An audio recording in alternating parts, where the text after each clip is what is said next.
That involves learning how to do something.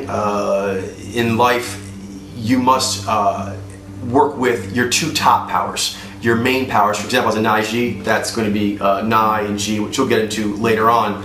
And that means if I'm using them, I'm going to be getting rewarded and it's going to feel good. And so for initial efforts, particularly things like learning and trying to go up any kind of like career track or something like this, you want to feel like I'm good at this is going well for me, I'm making good progress. And so you have to lock into your or boot up your momentum powers for that to happen. So that's a study of that.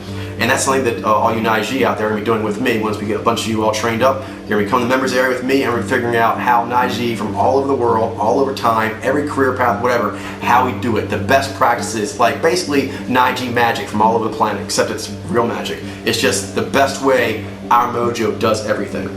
So the first part of that would be, how do you learn things? How do Nai-Ji get information, power into their minds, into their phenomena, their psyche as quickly and as best as possible?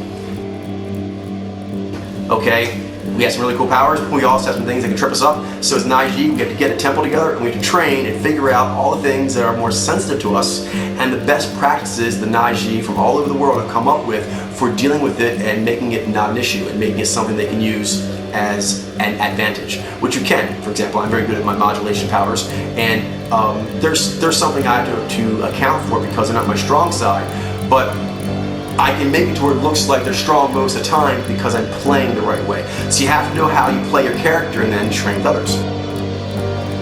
Inspiration is basically the powers you don't have consciously and how they inspire conscious powers to want to do more.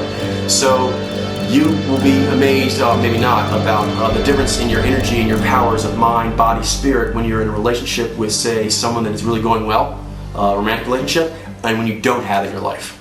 Okay, so you can control that to some degree and make a connection with, like artists do with their muse, that is not strictly related to just an intimate relationship.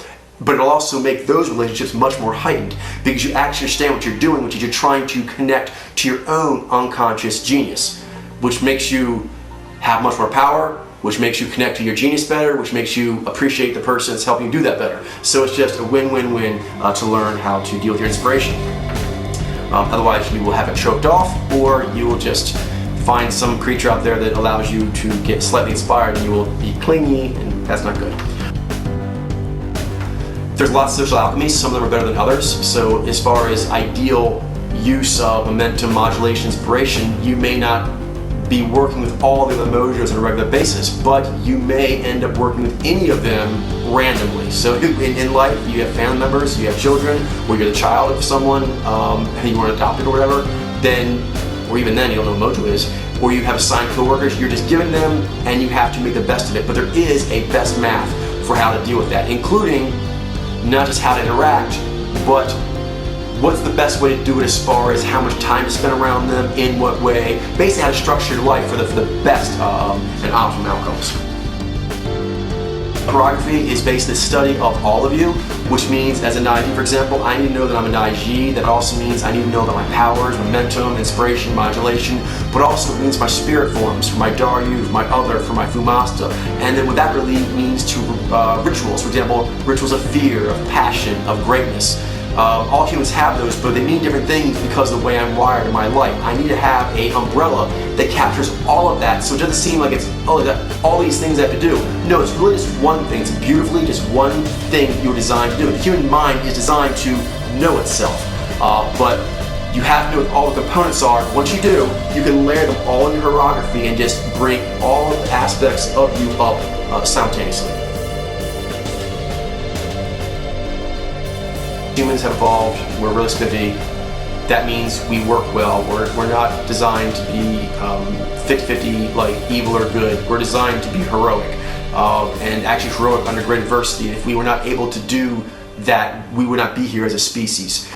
Harmoniously productive. We are built to do that, and memes, the way, for example, 9-to-5 work week, just use that as a random example, that is actually interrupted the way humans naturally are, and that is uncomfortable to the spirit, uncomfortable to the psyche. While at the same time, that comes from a structure of life that does have some elements meme-wise. If we didn't have them, we wouldn't have a lot of cool stuff we do like. So, Productive harmony is a study of how to get both of those. Change flow is a study of dealing with speculative risk and change tolerance, as opposed to tolerance for repetition and detailing. So all humans have kind of a spectrum where they have more or less of one or the other, and lining humans up in a way that actually flows projects along that continuum will make things much, much easier. That is going to be the study of how to transmit this new understanding that's going to be in this world.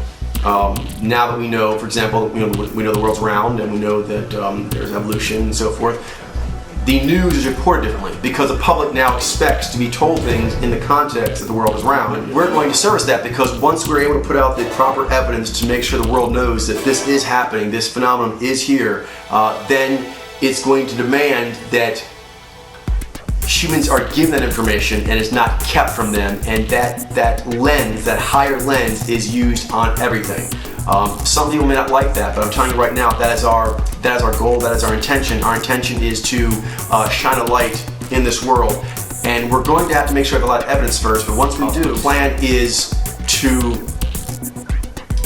use the ability to analyze the world around us with all our powers, which means that because of what Pod'Lair is going to allow humans to do, we're going to be able to analyze in great depth what used to be considered just generic video footage. Generic video footage of a CNN commentator, people trained in this, just casual hobbyists trained in this, can actually just dissect that person's psyche, and we're going to cater to that audience who now is able to do that and wants to talk about that and discuss this new way of looking at humans.